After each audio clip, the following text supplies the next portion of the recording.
As soon as we are live. Yeah, I think we're live. Mm-hmm. Yeah, it looks like it.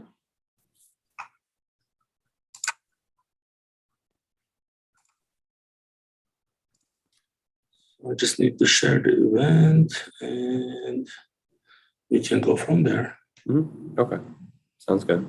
As soon as we are live. So this is what happened. So when I was in Turkey for 4 days, I'm on that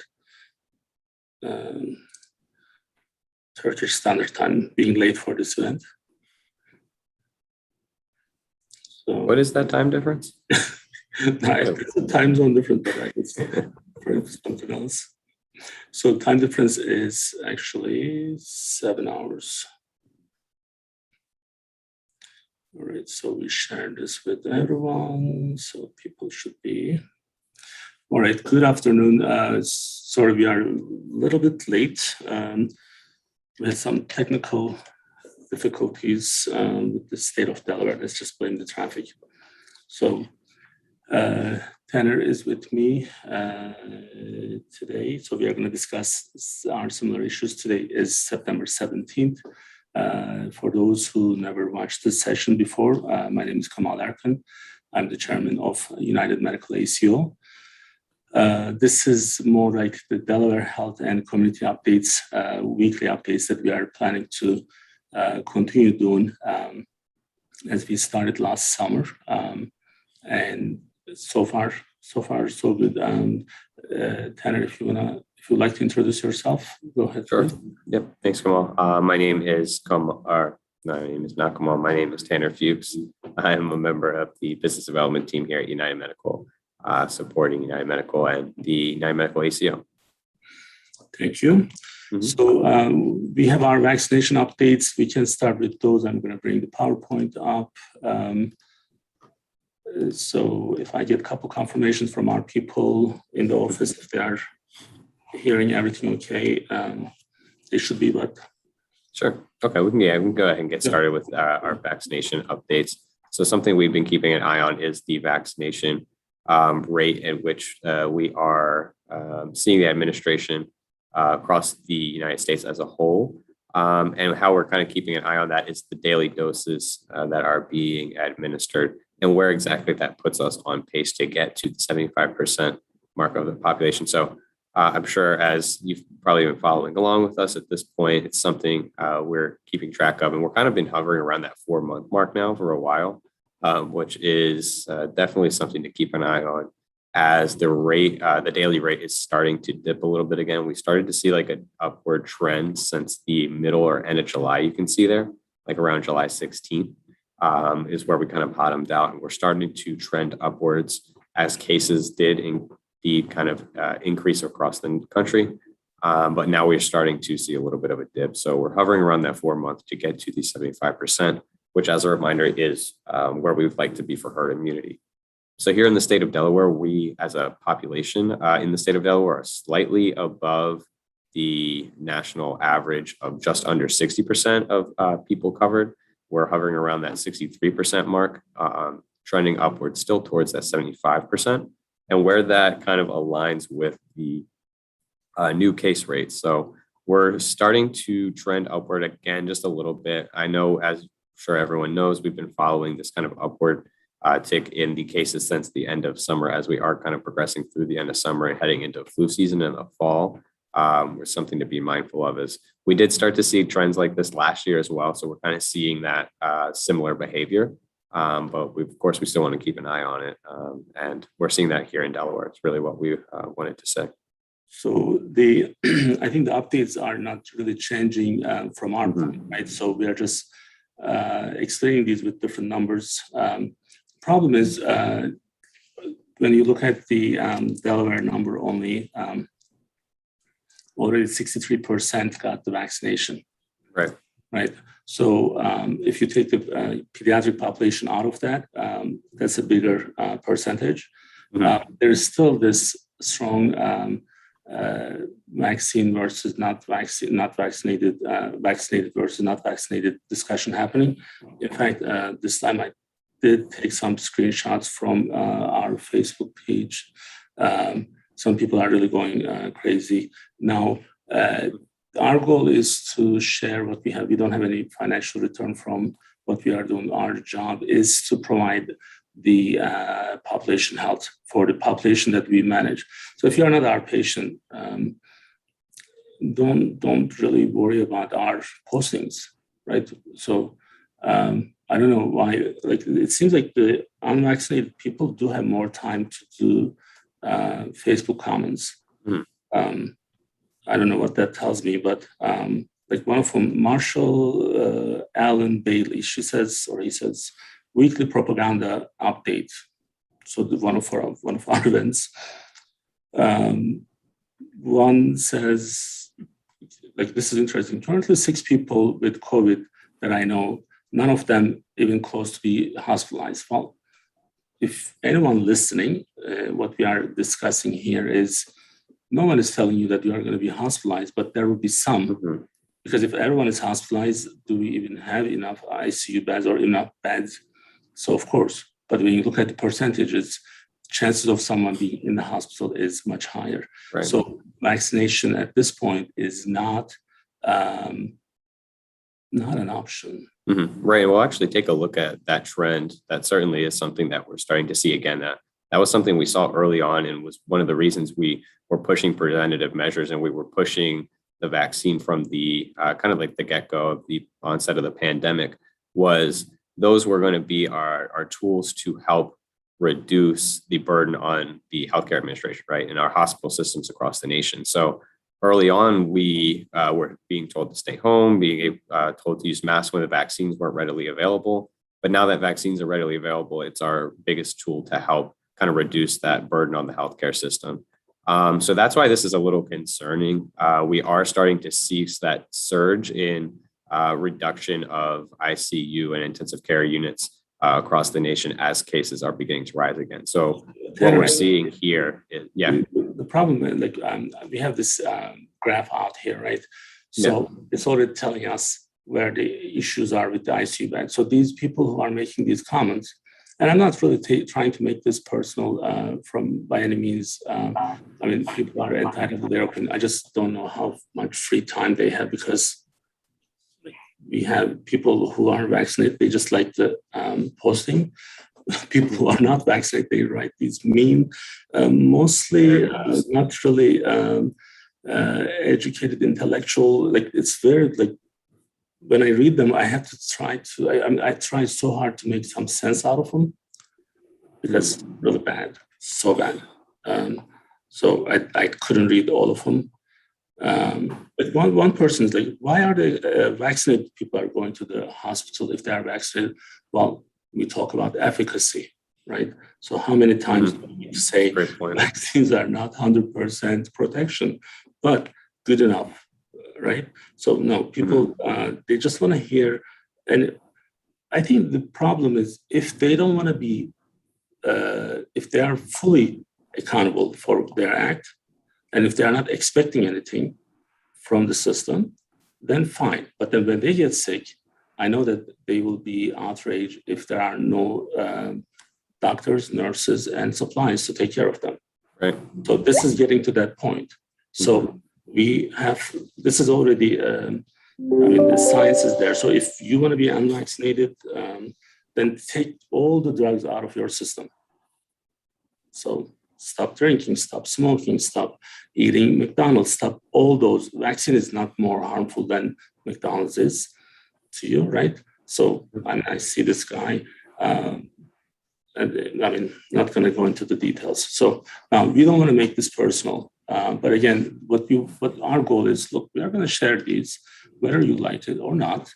It is now what we know is data. It's numbers talks for themselves, and it's objective. So it says, look, if you are vaccinated, you don't go to the ICU as much as if you are not vaccinated. You are like 95% of the people who are in the ICU today is unvaccinated people.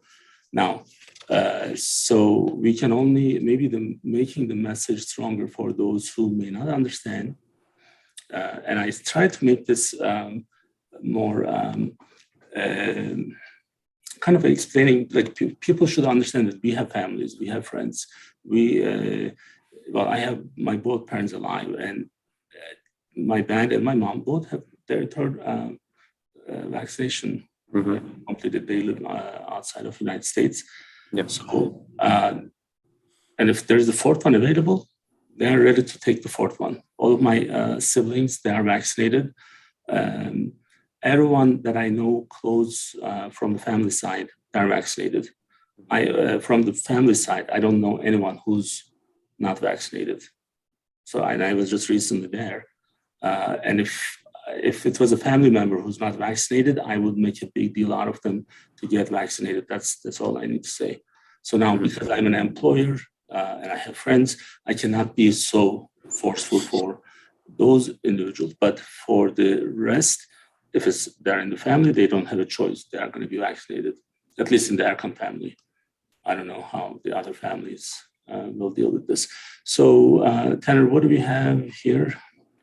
Yes, just continuing with some news that was kind of coming out regarding the vaccines. Now, this originally was something that the CDC was discussing, I believe, a few weeks ago, but kind of just they have been revamping some of their campaigns to kind of combat vaccine disinformation, and they're using that, using some now time to come around and take a stance on some of the more common misconceptions. And one of the things that a lot of their study has been kind of focused on recently was taking a look at the vaccines as it relates to fertility problems in both men and women. So this is going to be really important for anyone who might have been concerned with the vaccine as in regards to were they expecting to get pregnant, were they trying to get pregnant, or was it something that, of course, like in the future that would be something that they were going to be deciding to try and do. So part of that study really came around and showed us that in the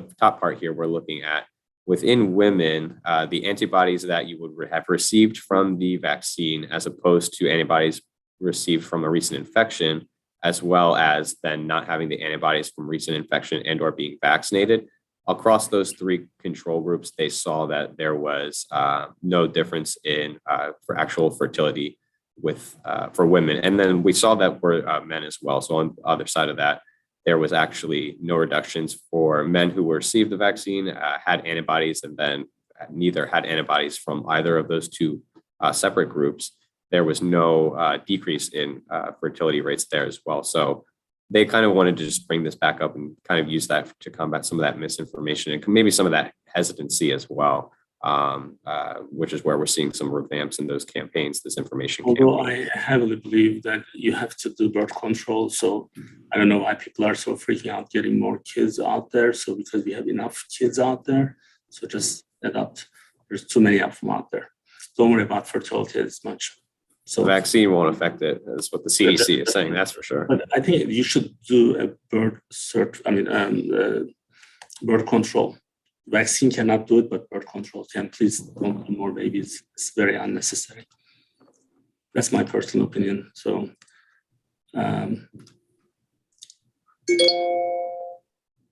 we have, this is each county again. So if you don't believe any of these numbers, because we have plenty of numbers. Secret Service or Illuminati. Yeah. Here's our Illuminati numbers. So our Illuminati told us to tell you all these crazy numbers. So this is all lie. Don't worry about it. This one's impressive because this is kind of I thought this was really interesting because it's showing, all right, so the pockets of the country that have some of those lower vaccination rates, where in line are we seeing some of the high transmission rates as well? You can kind of see that down there on the right. It might not be as clear here, but what we're seeing in the colors are high transmission or high positivity rates are going to be those darker red colors and that like bright red color down there. Those are also the places that have very low rates of vaccination. So this is a great visual way to kind of represent where we're seeing those pockets of high transmissibility still. It pretty much is lining up and laying on top of the vaccination rates. Only if you want to see it that way. So today I'm on the. That's why they put it in colors. Like I read so many meme comments, so I'm kind of now thinking like them.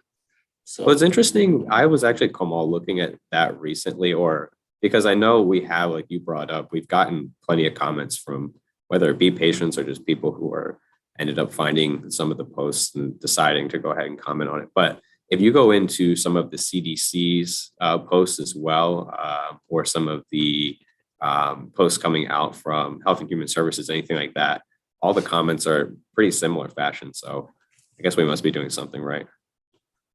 Well, look, all we can do is we have about 115,000 primary care level patients in the state of Delaware. Outside of Delaware, we have patients, but we don't directly provide the healthcare, but we do provide services for them.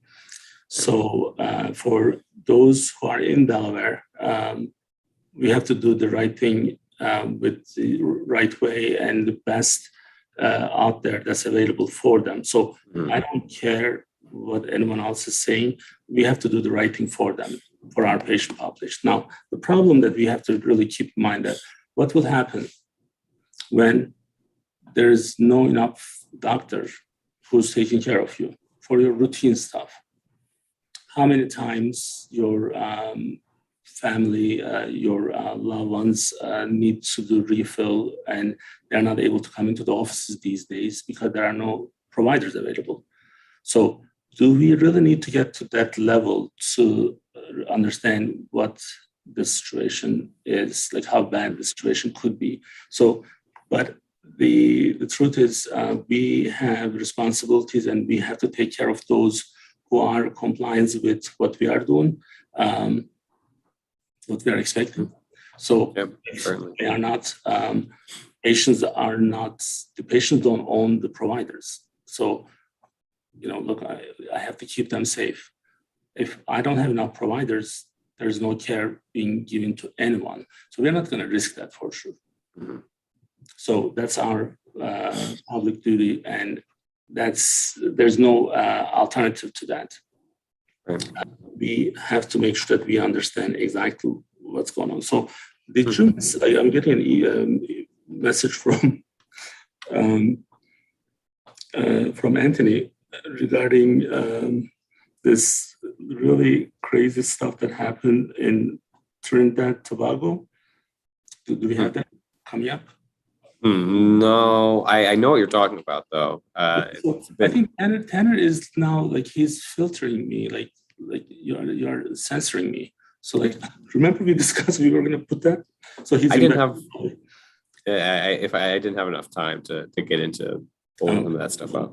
Well, but definitely something that's been in the news a lot quite recently, and I believe if we're remembering correctly, exactly what you are speaking about there. There was finally some sort of formal announcement from the health ministry there, I believe. Someone took them seriously, and the amount of people that were the following that Nicki Minaj has definitely constitutes.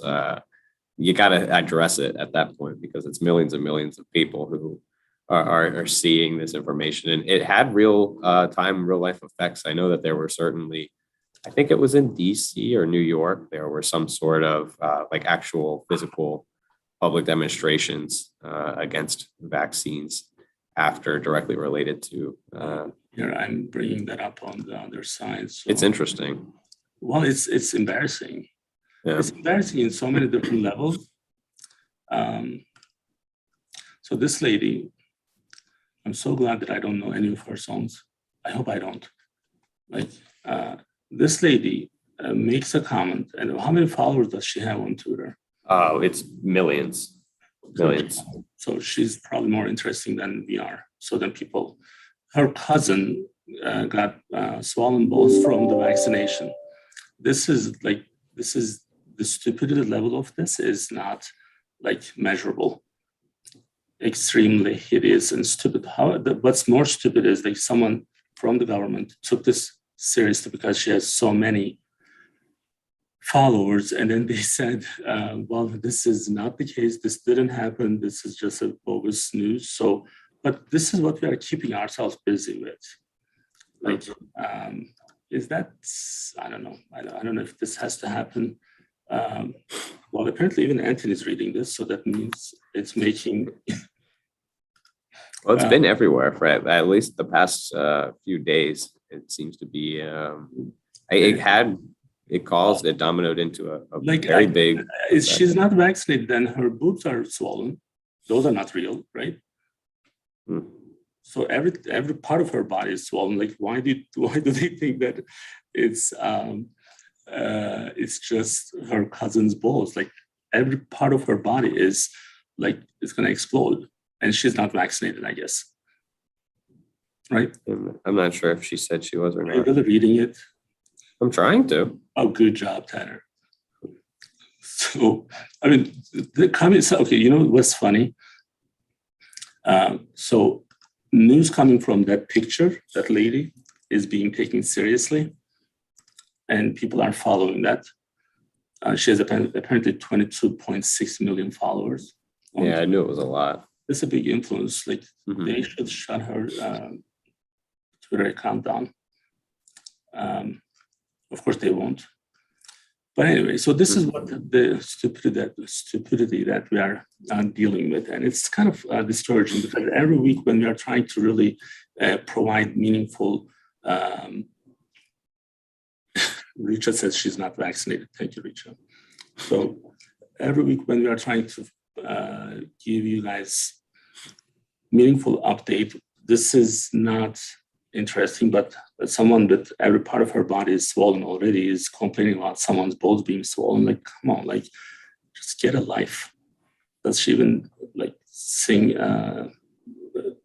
in real, or is it just like lip singing? So, or maybe her boobs are singing. I don't know. Anyway, so we have some serious discussions to have, right? After these. Yeah, we do have some more news, more healthcare news. So I think if what is coming up here, it's still pulling up for me now, but I know this was something that was in the news, or has been recently, but particularly we wanted to get into the Justice Department saying that they're going to start targeting healthcare system consolidation. For the reason being, it's trying to kind of combat some of the anti-competitive behavior, stating that it's been detrimental to the economy. So that, of course, encompasses the economy as a whole, but the healthcare system and the healthcare industry makes up a large part of that here. So we can see just from I believe this was out of the Becker's review report, kind of talking about how the Justice Department really wanted to focus in on kind of disrupting certain monopolies within the healthcare system. And now we're starting to see some executive action coming from the administration on this as well. So this was, I believe, it looks like back in July, but we're obviously getting more and more information coming out now as kind of the pieces are starting to be put together and worked on. And there's been some statements out from the Justice Department, from the Federal Trade Commission, really talking about how they are going to kind of bolster and revamp their antitrust, anti-competitive rules, regulations to really combat some of these problems that we'll get into, because it's really affecting not just the healthcare industry, but that, of course, is going to trickle down into payers, health systems, small practice providers, and patients at the end of the day. You know, it's interesting. So now we pick these topics to like what we are going to discuss and what we are going to talk. So we picked this one. One of the reasons we did is because in these sessions, other than vaccine and COVID updates, one of the main, couple of the main maybe topics that we try to focus on is our representation issue for the private practices. And the other thing is the monopoly in healthcare. Now, this article, I believe it is, the second one is from Washington Post. The one from Susan Morse. So Biden executive order targets healthcare consolidation. So consolidation in these cases is equal to monopoly. So, but it's so interesting how they pick consolidation. So like when we were actually looking at these these different news channels, news sources, resources, they pick those terms very carefully. So they say, well, consolidation on one side, because consolidation is kind of like a good thing. Why would you want to not consolidate? Right. Monopoly is a bad thing. So on one hand, you are trying to have economy of scale, but the other side, if you are losing your choices, your control of pricing, and your options, then you are in trouble. So again, from one of the other articles that says very clearly that this consolidation has left many areas, especially rural communities, without good options for convenient and affordable healthcare services, right? So because these are coming from unchecked mergers, the largest healthcare system now control a quarter of the market. So now, for those who have difficulties to understand why we discuss these issues and the way that we actually look at it from our state of Delaware standpoint. So when you look at Delaware, and many of you would remember, was like we use the term healthcare landscape. Well, the healthcare landscape is changing in a way that consolidation is becoming already a good monopoly. Like many people don't understand that Christiana Hospital is maybe the only option in the Newcastle County. Now they took Union Hospital. They took over Union Hospital, which is like our office is in Delaware, but Union Hospital from here is, I guess, maybe 10 miles. Not far at all. Not far, right? So even that option is being taken over. So then Christiana has a campus in Middletown, Christiana has a campus in Newark, Christiana has a campus in Wilmington, and they're also in the primary care or outpatient practice business. So now we brought this issue up, right? We brought the issue of Christiana Care way in the beginning. Now, from the session standpoint, we brought them up to our audience maybe in the first couple months after we started. But these are the discussions that we have in the last 10, 12 years for us.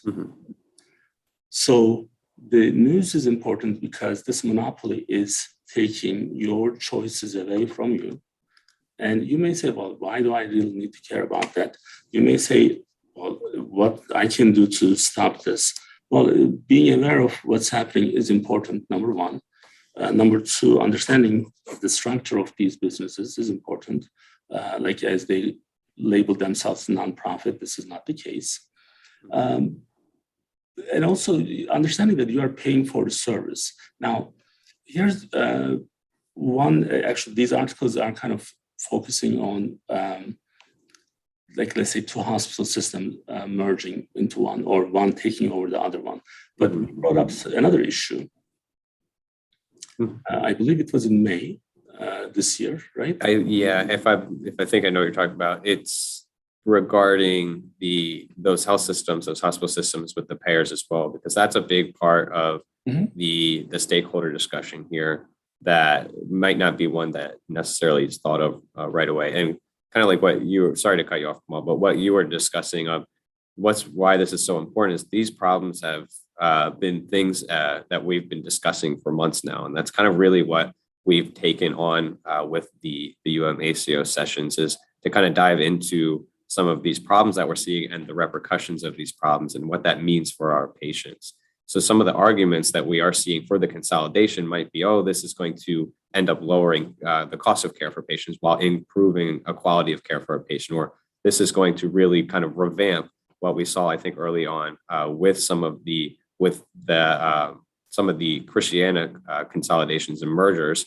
They wanted to revamp the primary care and the preventative health system. So this is all stuff that has come up time and time again. And it's not just things that we've decided to kind of pick and choose, but they have real implications for our patients and for our communities. And we're starting to see now kind of what has come up with this and what maybe we're trying to do here from a broader scale to kind of combat some of these problems and address these problems. And we're seeing arguments again along those lines that things like this are going to actually reduce the cost of patient care. But we know that hasn't been true. This is stuff we've been talking about for a while. So trying to keep them together is important, right, Tanner? Yeah. So like when this news comes out, like first is like, okay, well, two hospitals merging. But then when we were talking about this, what I said yesterday, look, this is not that monopoly, but there's also a payer side of the monopoly. We have a problem prior to like issue with this new collaboration in Highmark and Christiana. There was the Aetna and Christiana. So right. There's this non-organic relationship that's being pushed into the system that's actually costing everyone money and quality of care, because it's delaying everything and it's costing you a lot more. Now, when we look at from the quality standpoint, we knew that we shared some of these. Interesting that when I started teaching at Goldey-Beacom in 2010, I believe, or maybe, I don't know, 10, 11. First class was the most difficult one to teach.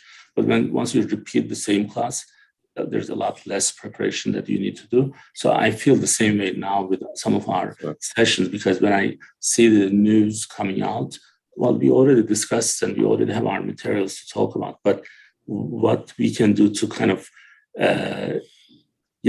get to the bottom of this, because none of those stop Christiana Hospital. Like, Biden is saying that he's going to have an executive order, but he's the one who's getting his COVID shot at Christiana Care in front of Christiana Care logo. Right, we did. He could have just like we discussed that too, right? So do one thing, but you're promoting another thing. You promote one thing, but you are doing something else. So there's some inconsistency. And then the only way that this can be out of the system is if you actually untie these from the elections, from the campaign, from the other ways of being dependable to these individuals or organizations, because Christiana Hospital has 18,000 to 20,000 total lives as an employee, like employee plus their family members. So that's a big number. So that's, they maybe from their point, they can make an impact on any of the politicians' campaign. I don't know, like they have a lot of resources. So if we are going to do that, let's not promote hospital, let's promote everyone else. Actually, like it was very simple for him to just get the test done or to get the vaccination done at the state place would be so much simpler. I mean, his son is a veteran, and he could just go to the VA hospital and get it done at the VA hospital. Why don't you go to one of those and then go to the most crispy, here's Christiana Care, like the McDonald's of healthcare. So for outpatient at least. I mean, what is, then now you are telling me that you're actually worried about mergers. Well, they took over already so many. So nothing is stopping. So that's why maybe we are discussing this again and again and again. And we will keep discussing this. So, I mean, I was encouraged to see that as on the news as a headline. So because we brought that up, I brought that up 7 months ago, 3 years ago, 10 years ago. But now because we have these live events out there, so we don't have to really try to prove anyone, so they can go and watch what we said and what we did. There is the monopoly in Delaware. So it would be great if President Biden can start from his own state and then do some like undoing of those mergers or those like we are going to have a second surgery center, and now who's pushing us out of that is hospital systems, and then they have the leverage. They're able to do it if we are not careful. Now, there's one other item that I want to discuss today, and this issue we want to actually probably continue next week. Because we have some more we could discuss about it. So many others, but the other issue, as you know, and many of you already know, part of my daily discipline is I do 2 case conferences with nurses and other providers and other staff. One on bariatric, the other one is on our ACO, Accountable Care Organization. So there are. Well, this year, I'm not saying this because, we couldn't make it. No, we made it. We made the Medicare MSSP our return was positive. And like, it's not like someone is whining about, oh, we couldn't make it. No, we made it. We made it better than anyone else, any of the hospital systems. Right. Anyone who was in the same terms as we are, like if their starting time period is with us, aligning with us, we did better than anyone in the state of Delaware. We are still the least expensive health system in the state of Delaware. So I'm not really saying this as from a defensive point. But what I'm seeing again and again and again is these not double standard, maybe the ironies, perhaps. So let me actually just break this up. The irony is probably the better term for this, right? So here's we say, like we talk about AAA all the time. Then we say primary care is, well, patient-centered medical home, primary care. Primary care is the core of the care management, right? It's not just me saying this. This is, CMS, Medicare, Medicaid system is telling us that. So after completing 1 week Medicare case conference, 1 hour each day, so that kind of gets you to a certain point, because every discussion that I have with our nurses, our practices, we try to understand why these things are happening. So let me explain what my problem is. So on one hand, you are giving this accountability, and you are telling the primary care, so look, I'm going to make you responsible for the outcome of the group of patients. Great, fine. We have standard of care. That's also perfect, no problem with that. But then from the patient standpoint, oh, don't worry about it. From the patient standpoint, there is an entitlement, perhaps, or there is no restriction. Entitlement question mark. So then I'm not being attacked by those obnoxious people on Twitter. So when you don't have the right mix, making it to a point where you want the best outcome, AAA outcome, is not possible, because the system is, again, you know how we were saying that, Biden is saying that he wants these mergers to stop, but then he's the one who promoting the biggest merger, the poster child of the mergers. So the same thing with this. When we say primary care should be in the center of this, when you put the accountability on primary care, when you put the standard of care, which we take that to a different level, then there is no accountability on the patient's side. Then how do you expect that to get to us to the best outcome? It's impossible. So let's just make sure that we understand why we are talking about this. So we say that primary care is the core, the center of this care management. Like everything goes through the primary care. Now, Tanner, you've been here for more than almost going to the third year. Over 2 years, yeah. So now, if you're a Medicare patient, you are not assigned to a primary care. I mean, you can choose a primary care, but that doesn't mean anything. Right. You can go to anywhere. So for the remaining of the time, we're going to discuss this, so I need your full attention. So when we say you don't actually have to pick someone, or even if you don't pick someone, you can go to someone else as a primary care. Okay. But then PCP that you have, or the roster that you are given, or if you are part of the value-based contract, we are responsible. This group, United Medical ACO, is responsible. So you can see 6 times our people, but then 2 or 3 times or 4 times or 5 times, as long as it's less than us, you can see someone else, but you are assigned to us. Nothing changes for the patient, but then your outcome, we are responsible. So what does Medicare do to fix it? Nothing. Now, usually this is where I get an email message from. My light goes off. Yeah, that's fine. Usually this is when I get an email or message from Anthony saying that, oh, well, like that's not the case, but this is the case. Because there's no payment problem.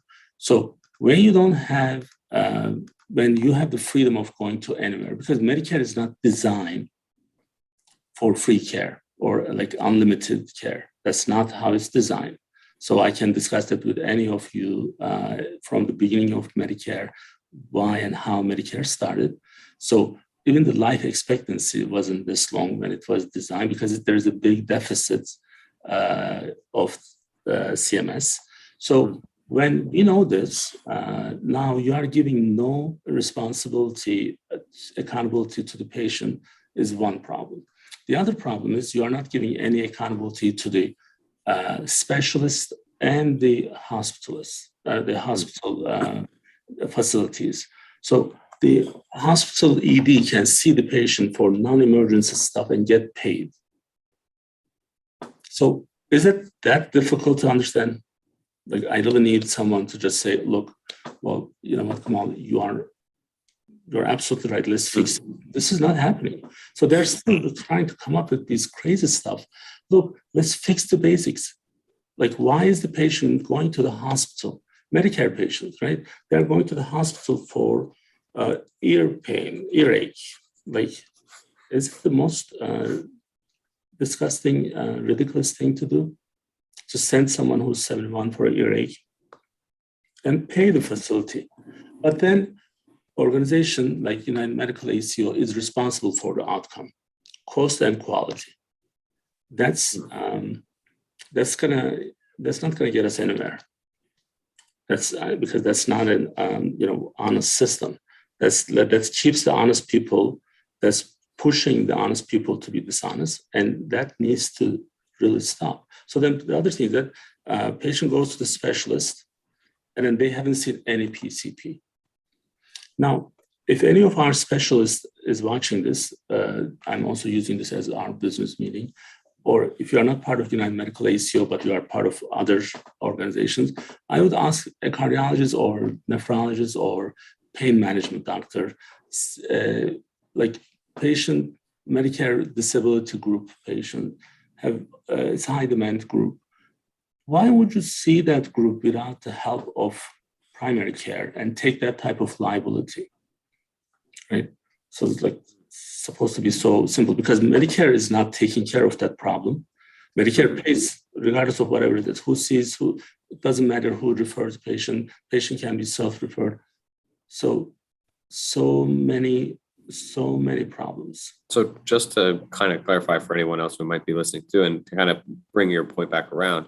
So you're saying that that patient could self-refer to, say, a cardiologist or some sort of specialist who may end up, of course, taking on the care of that patient. But although there's no referral from the PCP from that kind of patient-centered preventative care home base, that PCP or an organization such as United Medical is still getting attributed the cost of that patient to, and it is getting affected by the quality.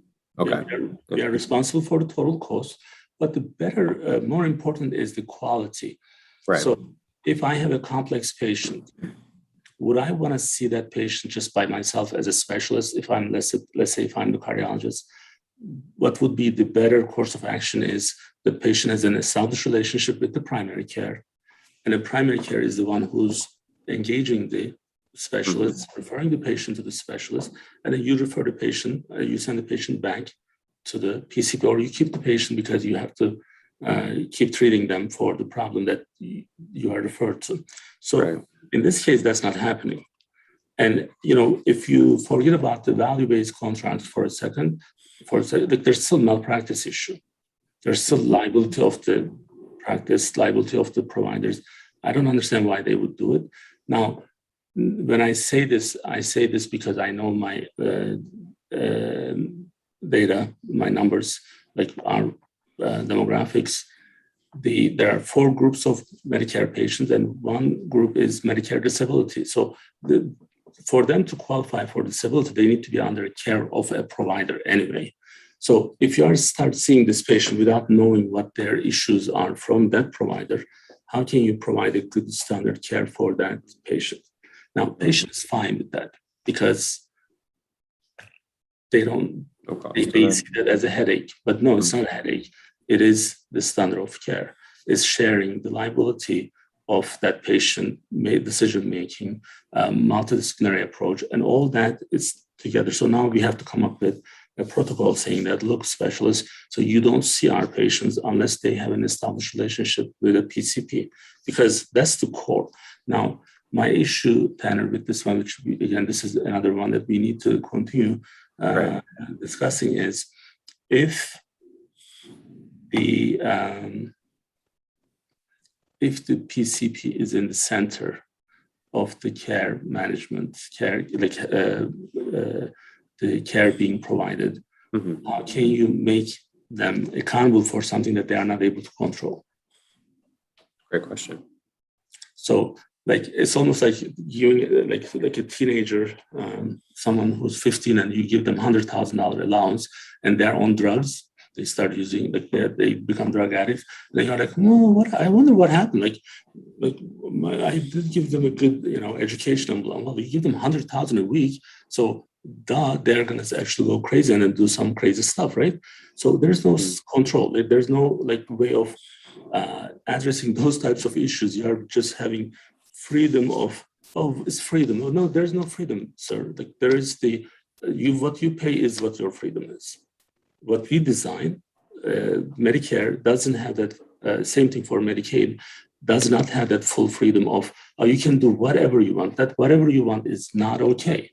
So now, you and I are going to have this moment 7 months from now, they're going to say, oh, I think we should do this. This is, they're not going to even just make any reference to us, which is fine. But this is something that we've been talking about it. Now, Medicare Medicare Advantage practice, the groups like Humana, now Highmark has one, United Health Dual Plan. They are actually taking Medicare patients and trying to implement these changes, but that's a small group. Like in Delaware, that's still 90% is standard Medicare. So therefore, those patients are not getting the regular standard, assigned to a PCP, getting referral for what your services you are getting. If you can go to anywhere as self-referred, then you can start just shopping. I'm just going to see the cardiologist today, and then next day I'm going to see the nephrologist, especially if you have a secondary covering for your co-insurance. That has to stop. So that needs to stop, because that's costing us resources, costing us money, costing us unnecessary utilization of the provider's time, and a lot of inefficiency there that can be, we have to be more accountable for what we are doing, but not just at the PCP level. This is at, when we say PCP, primary care, family physician level. It cannot be just at that level. It has to be at every different level. Now, we'll use our channels to make our voice louder and make sure that everyone understands what we are saying. And this is a good way to discuss these issues. Now, I just got an update. Our bariatric event today will be postponed. Dr. Erkan is still in the OR taking care of patients. So therefore, that's going to happen most likely next week. But I think that's all we have for this week, right? All right. Yep, that should be it. Sounds good. So we can definitely get together again and kind of go over some of these topics, and we'll certainly be discussing them more in the future. All right. Well, thank you for being with us, and we'll be back next week. Bye-bye. Bye.